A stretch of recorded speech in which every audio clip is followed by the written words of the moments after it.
ঈদ মুবারক। প্রথমেই সবাইকে ঈদের শুভেচ্ছা জানিয়ে, এবং এই মুহূর্তে আমরা যেখানে রয়েছি সেটি হচ্ছে ফকিরহাটের একটি নিরিবিলি স্পট, সেটি হচ্ছে গোদাড়া পার্ক। আমরা সেখানেই দাঁড়িয়ে রয়েছি এবং আপনাদের গোদাড়া পার্কের বর্তমান যে অবস্থা সেখানেই দেখানোর চেষ্টা করছি। যেহেতু আজ ঈদের প্রথম দিন, অর্থাৎ আজ ঈদের দিন, সেহেতু যারা একটু ভ্রমণ প্রিয়সী মানুষ তারা এখানে এসেছে এবং আমরা দেখছি যে এই মুহূর্তে মানুষ কিন্তু এখানে এসে ভিড় শুরু করেছে ইতিমধ্যে এবং আসা শুরু করেছে। সেই দর্শনার্থীদের আজকের যে ঈদের যে আনন্দ, সেই আনন্দের কথাই আপনাদের শোনাবো এবং এই গোদাড়া পার্কের যে সামগ্রিক যে অবস্থা সেটি সম্পর্কে আপনাদের জানাবো। তাহলে চলুন আমরা একটু ভিতর থেকে ঘুরে আসি। গোদাড়া পার্কে ঢুকতেই তার সম্মুখ ভাগে কিছু কৃষ্ণচূড়ার গাছ রয়েছে, যে গাছগুলো এই পার্কের যে সৌন্দর্য সেটি অনেকাংশেই বৃদ্ধি করেছে। আমরা এই পাশে যদি দেখি তাহলে দেখবেন যে ছোট ছোট যে কৃষ্ণচূড়া গাছ, সেই কৃষ্ণচূড়া গাছ ভর্তি কিন্তু আমরা ফুল দেখতে পাচ্ছি। গাছের এই ছায়াতেই বসে রয়েছে কিছু ভ্যান ড্রাইভার, যারা এখানে যারা যাত্রী আসছে এবং যাত্রী নিয়ে যাচ্ছে। আমরা তাদের সাথেই কথা বলছি। এখানে যারা প্রতিনিয়ত এই যাত্রীদের, অর্থাৎ এই গোদাড়া পার্কের যারা দর্শনার্থী তাদের আনা নেওয়ার জন্য যারা নিয়োজিত থাকেন, সেই ভ্যান ড্রাইভারদের সাথেই কথা বলছি। চাচার নাম কি? আমার নাম মোহাম্মদ ইলিয়াস মোল্লা। এইখানে প্রতিদিন কি লোক আসে? লোক আসে, প্রতিদিন লোক আসে, প্রতিদিনই লোক আনা যাওয়া করি এবং যা আসা নেওয়া সব কিছু চলে। অনেক গাড়ি করে আসে, ইজি বাইক, মাইন্ড্রা, ভ্যান, মোটরসাইকেল, বহুত কিছু লোকজন আসে। এটা তো সাধারণত শুক্রবারে এখানে একটু বেশি আসে, বন্ধের দিন বেশি আসে, অন্যান্য দিন তো কম আসে। অন্য দিনও আসে, কম আসে না, ভালোই আসে। বিকালে বিকাল হলেই আসে না? হ্যাঁ, বিকালে বিকালে আসে, অনেক লোক আসে। গোদাড়া পার্কে ঢুকতেই এখানে একটি স্লুইস গেট রয়েছে, যে গেটের উপর দাঁড়িয়ে এখানে যারা দর্শনার্থী আসেন এবং যারা ছবি প্রেমী লোক তারা কিন্তু এখানে আমরা দেখে থাকি যে ছবি তারা তোলে। এই যে গোদাড়া গেটের যে সবচেয়ে আকর্ষণীয় যে জায়গাটা সেটি হচ্ছে এই গোদাড়া এই স্লুইস গেট, অর্থাৎ সুইস গেট। এই গেটের বর্তমান যে অবস্থা তাতে রং কিছুটা চটে গেছে। এখানে যখন রং ভালো ছিল এটা একটি কালারফুল জায়গাতে পরিণত হয়েছিল, সেই জায়গাটি আস্তে আস্তে কিন্তু এই রং চটে যাওয়ার কারণে জায়গাটি সেই যে দৃষ্টিনন্দন যে দৃশ্য, সেই দৃশ্য থেকে তারা সেই জায়গাটি হারাতে বসেছে। গোদাড়া পার্কে যারা ভ্রমণ প্রিয়সী লোক এবং দূর দূরান্ত থেকে আসে তাদের সাথেই কথা বলছি। ভাই, নামটা? তারেক। এখানে কি আগে আসা হয়েছে? হ্যাঁ ভাই। কতবার? দুই তিনবার। দুই তিনবার। আজকে বিশেষ করে কেন? আজকে ঈদ না, এই জন্য সবাই বন্ধু বান্ধব মিলে একসাথে আসছি আনন্দ করে। কেমন লাগছে? গরম তো একটু বেশি। একটু রোদ তো ভাই, এই জন্য একটু খারাপ লাগতেছে। রোদ পড়লে ভালো লাগবে। এখানে তো এমনি রোদ থাকে, ওই পাশে তো ছায়া আছে, সেখানে নেই কেন? না ভাই, ওই সাইডে মনে করেন শান না, প্রচুর গরম, রোদের জন্য শান গরম হয়ে যায়, এই জন্য বসা যায় না। তার মানে এখন যে দর্শনার্থী কিছুক্ষণ পরে আরো বাড়বে? জি, চা পড়লে আসরের পরে মনে করেন লোকজন আর অনেক সংখ্যা মেলা বেশি হবে। গোদাড়ায় এই পার্কটি শুধুমাত্র যে পরিবার সহ এখানে ঘুরতে আসে তা নয়, এখানে যে শুধু কাপল নিয়ে আসে তা নয়, বন্ধু বান্ধব নিয়েও আসে। আমরা এখানে দেখছি কয়েকজন ছোট ভাইয়েরা তারা ঘুরতে এসেছে। তোমরা কি প্রতিদিন আসো এখানে? মাঝে মাঝে, প্রায়ই বলতে পারেন আমাদের বাড়ির কাছে। জি, আমরা প্রায় প্রতিদিন আসি বলতে গেলে। এটা তো যাদের বাড়ির কাছে, আর দূর দূরান্ত থেকে এখানে আসলে কেমন আসে? সবাই আসে, দূর দূরান্ত থেকে, দূর থেকে অনেক লোকজন আসে। দূর দূরান্ত থেকে যারা আসে তাদের তো এই এলাকায় যারা আসে তাদের একটা সিকিউরিটি দরকার হয়। তারা কি আনসিকিউর ফিল করে কিনা?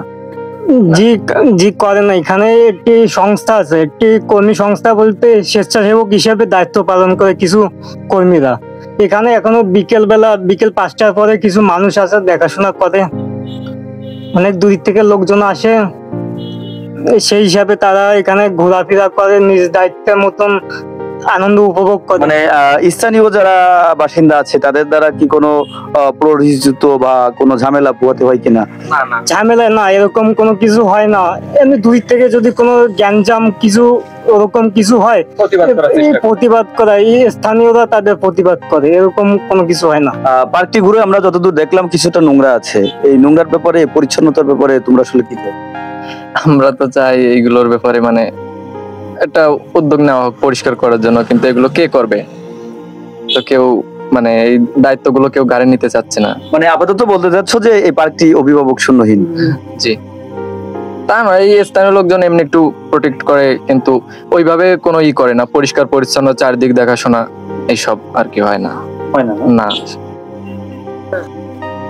মন খারাপ কেন আপনার? কই বসে আছি নিলিবিলি, মন খারাপ কেন? বেচা কিনা কম নাকি? না, বেচা কিনি ভালো। আজকে তো ঈদের দিন, সেই উপলক্ষে তো এখানে দেখছি যে অনেক দর্শনার্থী আসছে, ছোট ছোট বাচ্চারাও আসছে। আপনি তো বেলুনের পশা সাজিয়ে বসে আছেন, বেচা কিনা তো ভালো হওয়ার কথা। হ্যাঁ, ভালো আছে, বেচা কিনি ভালো আছে। ভালো আছে তো, মন গম্ভীর করে বসে আছেন। এই নিলিবিলি বসে আছে, খদ্দের হতে কম, তো এই জন্য। তাহলে বেচা কিনা কেমনি হলো? এই বেচা কিনি হচ্ছে, যে আসতেছে তো নিচ্ছে সবাই, মানে আশানুরূপ কম হচ্ছে। হ্যাঁ। গোদলা পার্কটি পুরোটাই ছোট ছোট গাছ বেষ্টিত, এখানে ঘেরা। তারপরেও এখানে আজ যেহেতু আবহাওয়ার কারণে প্রচন্ড গরম, সে কারণে আমরা দেখছি যে এখানে লেবু শরবতের একটি দোকান। বেচা কিনা কেমন হচ্ছে? ভালো আছে। গরমে কি বাড়ছে নাকি? হ্যাঁ আপনি কি প্রতিদিন বসেন? হ্যাঁ, প্রতিদিন বসি। অন্য দিনের তুলনায় বা অন্য ঈদের তুলনায় এবছর কি বেচা কিনা বেশি? এই প্রথম ঈদ তো আজকে, এখনো বলা যাচ্ছে না, লোক তো সামনে আসবে। মানে রমজানের ঈদে বসেননি? বইছি, ওই ঈদে হইছে, কিন্তু এখন আজ ঈদ এখনো রয়েছে, লোক আসে পারিনি এখনো। এখন আসতে পারেননি? মানে কি সন্ধ্যার পরে আসবে? সন্ধ্যা মানে হয়, রোদ্দুর তাপ না, লোক হবে একটু পরে হবে। ঈদ উপলক্ষে গোদলা পার্কের এই যে পাশটি আপনারা জানেন যে এখানে খাবার বিক্রি হয়, সেখানে আমরা দেখছি যে বিভিন্ন দোকান এখানে আসলে নতুন করে বসেছে। এই পাশে দেখছি একটা ফুচকার দোকান, ফুচকা এবং চটপটি। কিন্তু যেহেতু এখন এই মুহূর্তে রোদের তাপ একটু বেশি, যে কারণে এখানে আমরা খরিদ্দারের সংখ্যা কিন্তু আসলে কম দেখছি। তবে দোকানদাররা যতটুকু জানিয়েছেন যে এখন আবহাওয়া কিছুটা ঠান্ডা হওয়া শুরু করেছে এবং মানুষও আস্তে আস্তে এখানে সমাগম হচ্ছে। কিছুক্ষণের মধ্যে হয়তো তাদের বেচা কিনাও বাড়তে পারে। সারা বছর এই গোদলা পার্কের এই জায়গাটিতে আমরা দেখি যে একটি কফির দোকান 12 মাস এখানে দেখা যায়। শুধুমাত্র যে শুক্রবার বা বন্ধের দিন তা নয়, এটাকে প্রতিদিন আমরা খোলা দেখতে পাই। অন্যান্য ঈদের অর্থাৎ কিছুদিন আগেই, গত 2.5 মাস আগে রমজানের ঈদ গিয়েছে। সেই রমজানের ঈদের পর এটা হচ্ছে কুরবানির ঈদ। কুরবানির ঈদে বেচা কিনা কেমন জিজ্ঞাসা করছি দোকান মালিকের সাথে। নাম কি ভাই? অনুপবালা। বেচা কিনার কি অবস্থা? মোটামুটি, মানে আশানুরূপ ভালো না কি খারাপ? আশানুরূপ আগের মতো হচ্ছে না, তারপর অনেকটা ভালো। মানে কফি তো যেহেতু গরম, এটা একটু কম খাইতে যাচ্ছে মনে হয়। হ্যাঁ। পার্কে যারা ঘুরতে এসেছে, আমি এই মুহূর্তে দেখছি এক ছোট ভাই এসেছে। আমি তাদের কাছে জানতে চাচ্ছি যে এইখানে অন্যান্য দিন তো আসলে তারা আসে বিভিন্ন ছুটির সময়, আজকের দিন কতটা স্পেশাল মনে হচ্ছে? আজকের দিনটা বিশেষ করে স্পেশাল একটা দিন, ঈদের দিন। সবাই এখানে এমনি প্রতিনিয়ত এখানে কম বেশি লোক হয়, কিন্তু সব থেকে বেশি লোক হয় মোটামুটি প্রতি শুক্রবারে আর কি। আর আজকে ঈদের দিন, আজকে তো আর কোনো বার হিসেবে আজকে আর লোক হয়নি। আজকে তো এমনি সবাই আনন্দের সহিত সবাই ঘুরে বেড়াচ্ছে। এখানে মুসলমান হিন্দু বলে কোনো কথা নেই, এখানে প্রত্যেক লোক সব ভাই ভাই হিসেবে সবাই যার যার মতো করে। এই গোদলা পার্কের সবচেয়ে আকর্ষণীয় জায়গা হচ্ছে এই গোদলা গেট, যেখানে আমরা এই মুহূর্তে দেখছি বিকেল গড়ানোর সাথে সাথে সন্ধ্যা সন্নিকট, ঠিক সেই মুহূর্তে আমরা দেখছি যে এখানে দর্শনার্থীর সংখ্যা কিন্তু বাড়তে শুরু করেছে। অন্যান্য সময়ে আমরা দেখি যে এই গোদলা গেটের এই যে সুইচ গেট, এই সুইচ গেটের উপরেই দর্শনার্থীর সংখ্যা বেশি দেখা যায়, কিন্তু আজ তার ব্যতিক্রমটাই ঘটেছে। আমরা দেখেছি পার্কের ভিতরে কিন্তু লোকের সংখ্যা আসলে একটু বেশি। তার একটাই কারণ, এখানে আসলে প্রচন্ড গরম এবং তাপ, যে কারণে কিন্তু গাছের যে সুশীতল ছায়া সেখান থেকেই বেছে নিয়েছে এখানের দর্শনার্থীরা। এখানে দর্শনার্থী বলতে আসলে কয়েক শ্রেণীর দর্শনার্থী এখানে আসে। কেউ আসে বন্ধু বান্ধব নিয়ে, কেউ আসে কপতি জোড়া সহ, আর কেউ আসে। বাগেরহাটে যে কয়েকটি পার্ক রয়েছে বা বিনোদনের পার্ক রয়েছে, তার মধ্যে গোদলা গেট হচ্ছে একটি অন্যতম জায়গা। যে জায়গাটি এখানে এখান থেকে দাঁড়িয়ে আপনি সুন্দরবনের একটি ফিল এখান থেকে পাবেন, যে কারণে এই জায়গাটিকে বলা হয় মিনি সুন্দরবন। সেই মিনি সুন্দরবনের এই গোদাড়া গেট, এই অঞ্চলটি আসলে দিনকে দিন এই জায়গাটি নোংরা অবস্থায় পরিণত হচ্ছে এবং রক্ষণাবেক্ষণের অভাবে এই জায়গাটি আস্তে আস্তে ধ্বংসের পথে চলে যাচ্ছে।